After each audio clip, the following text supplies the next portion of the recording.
Soyez bénis tous dans le nom de Jésus-Christ de Nazareth. Messieurs, dames, frères et sœurs, c'est encore pour moi une joie de vous parler de la part de celui qui m'a appelé. Dieu. Et par son Fils, Jésus-Christ, à qui j'ai dit oui.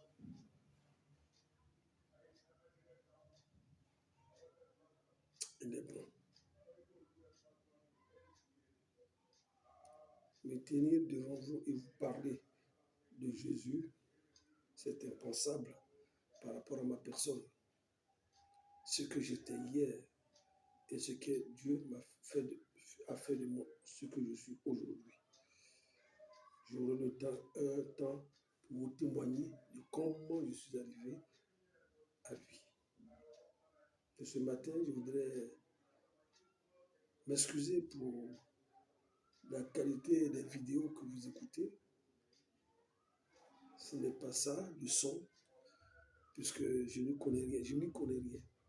Mais par la grâce de Dieu, nous allons remédier à cela au nom de Jésus. Donc, soyez bénis. Je vous aime dans le nom de Jésus.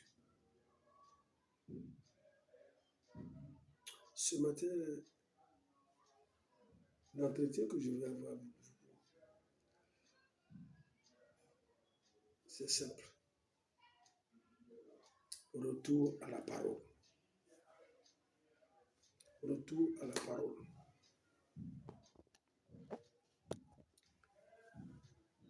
Et afin que tous parviennent à la connaissance de Christ.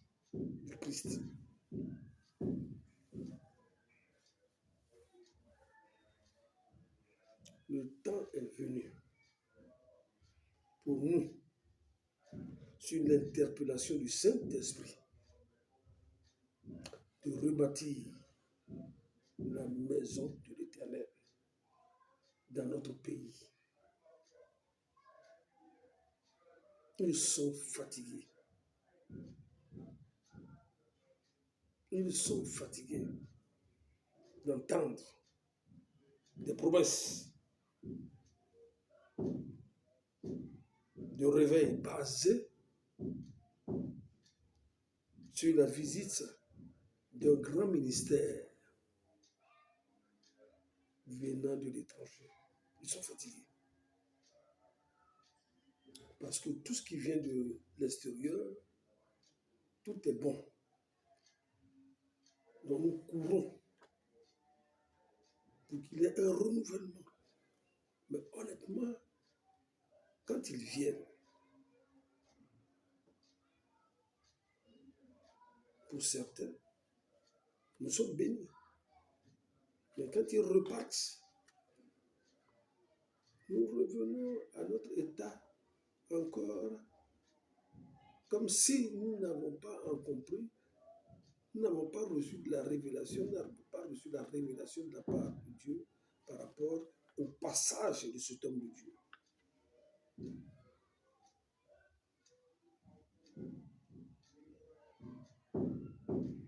Des fois, nous attendons voir le spectacle de nos jours à la mode.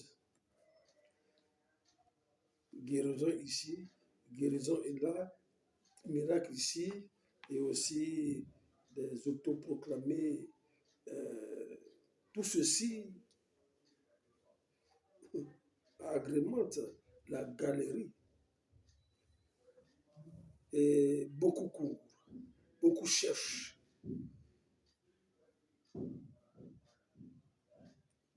Frères et sœurs,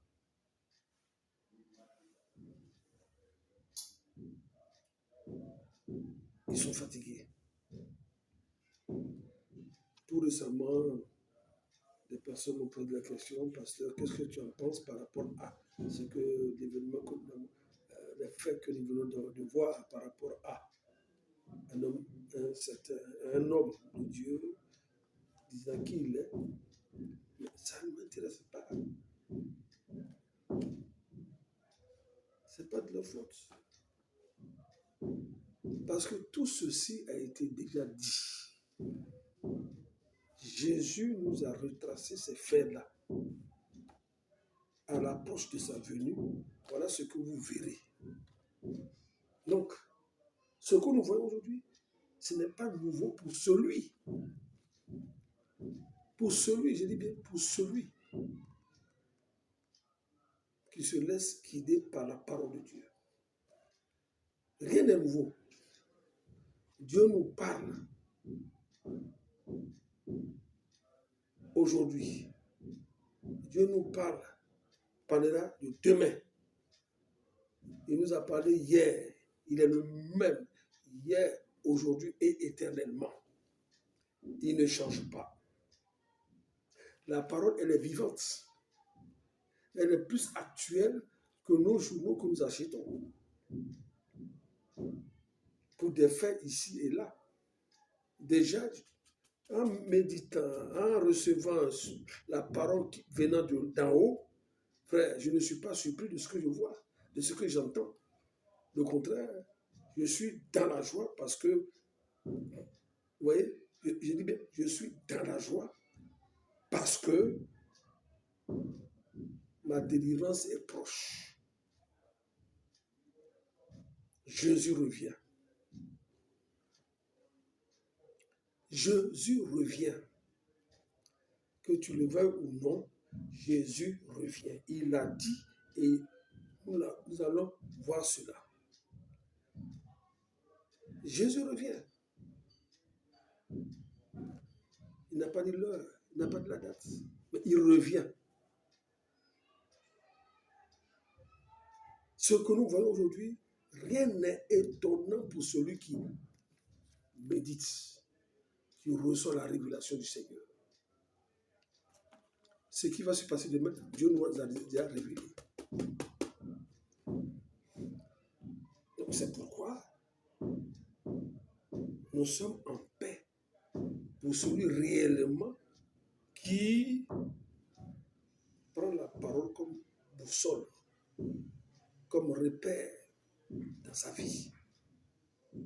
Il n'est jamais surpris, étonné, et aussi il n'est jamais même décalé de ce qui se passe autour de nous.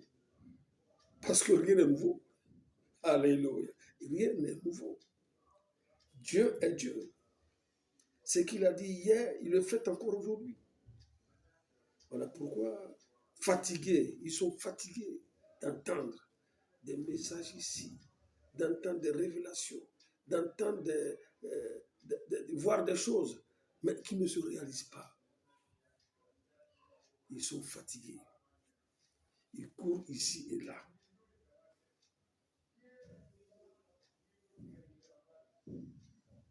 Et nous sommes pressés même d'ailleurs quand on entend qu'on a invité tel homme de Dieu qui aujourd'hui, le ministre Dieu est en train de faire un travail à travers cet homme-là. Nous courons après ça, nous attendons cela. Nous sommes prêts à écouter. Mais nous ne sommes pas prêts à agir. Pourquoi? Parce que le cœur n'est pas encore touché, l'esprit n'est pas encore touché. Parce que quand on est né de nouveau, l'esprit en nous, quand on écoute la parole prend la place. Et l'esprit nous guide, nous aide à libérer ce que nous avons en nous. Sans honte, nous avons une paix tranquille, une paix totale. En face de quiconque, nous sommes prêts à parler. En toute liberté, selon ce que le Seigneur te dira de dire et sous sa conduite. C'est pourquoi nous n'avons pas à défendre quoi que ce soit de ce qui se passe aujourd'hui autour de nous. L'essentiel. Prêchons la parole qui vient d'en haut, c'est-à-dire le message du royaume de Dieu. C'est ce que Jésus nous a laissé. Il dit, je vous laisse le royaume. Et ce royaume, son caractère, c'est quoi? Il est caractérisé par quoi?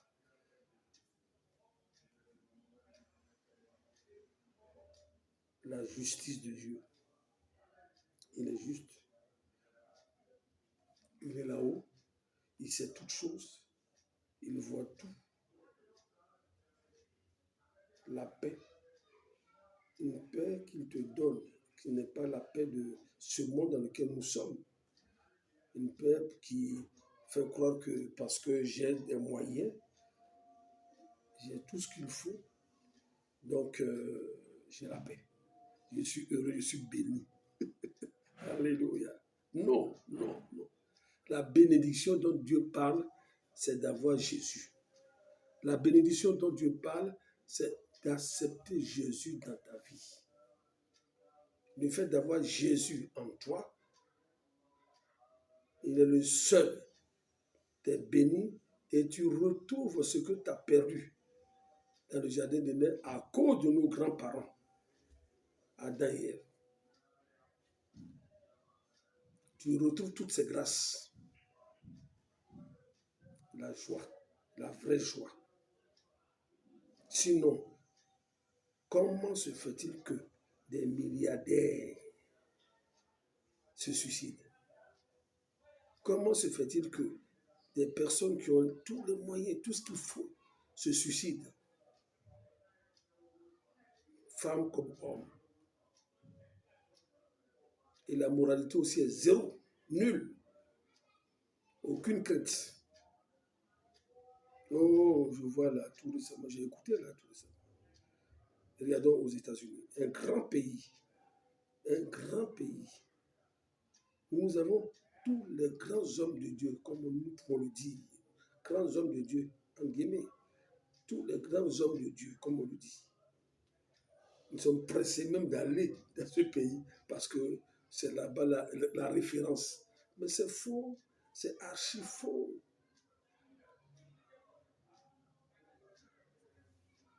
Un enfant de 18 ans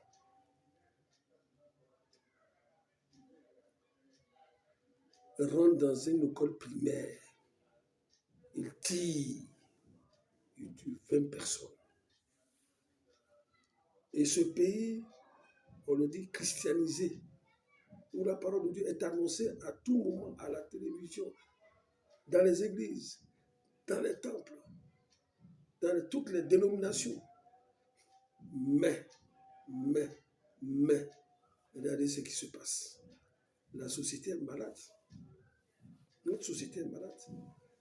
Notre politique est malade. Nous avons besoin de donner ce que nous avons. La vie de Dieu. La solution de ce monde, c'est Jésus de Nazareth. Seul Jésus. S'ils se concentraient sur la personne de Jésus, ils verront que les problèmes pour lesquels ils courent ici et là, pour aller dans les colloques, dans les rencontres, tout cela va s'apaiser. Et le monde sera en paix. Mais non, parce que Jésus revient. Il est en train de troubler par son esprit. Pour que ceux qui ne sont pas encore pressés, qui ne sont pas encore conscients de la réalité,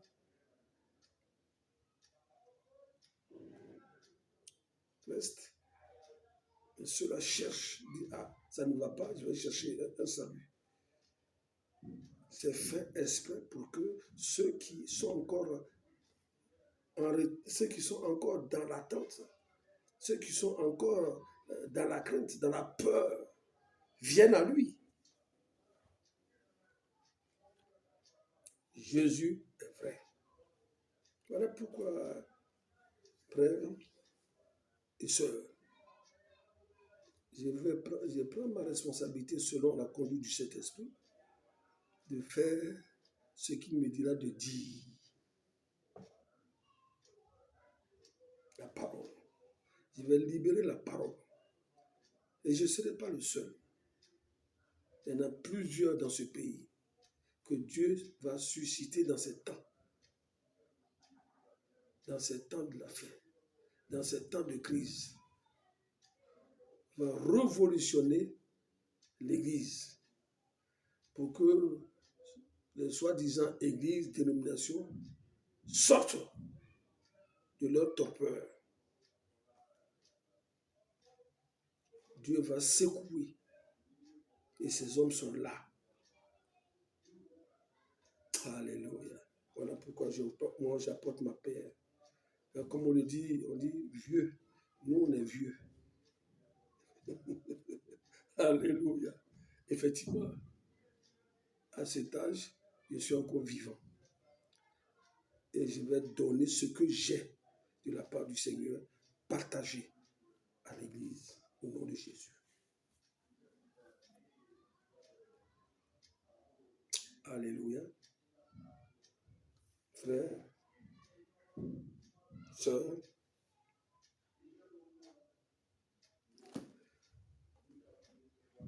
Dieu t'aime.